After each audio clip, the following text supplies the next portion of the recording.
Angikhulume nje ngendaba ye-rapture. Kuba bonke abafundisa nge-rapture bayagula akekho right noyedwa kubona. Nje ofundisa nge-rapture akekho umfundiso right bayagula.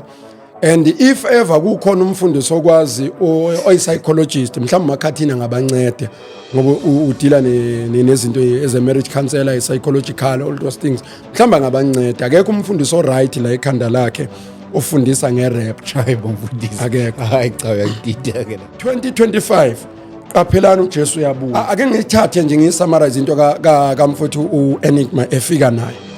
Wathi uthola isambulo sokuthi abantu besifazane bangayixhumi inwele. Ofuthi amanga la wasisi isambulo.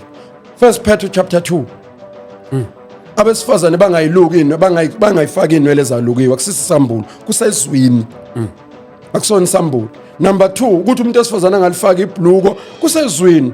Deuteronomy 22 verse 5. Owesifazane angagqoka wesilisa kusisi isambulo. Ukuthi abesifazane bangayifaki imakeup Isaiah chapter 2. Ethi tshela unyoko ukuthi angafaki udaka lefebe ebusweni.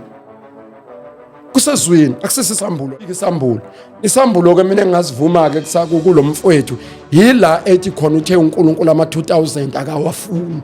Then ngisambulo esikaSathane.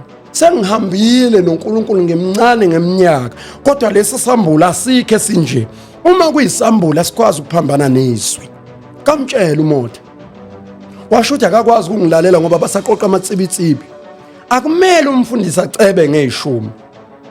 Akumele umfundisi acebe ngeminikelo.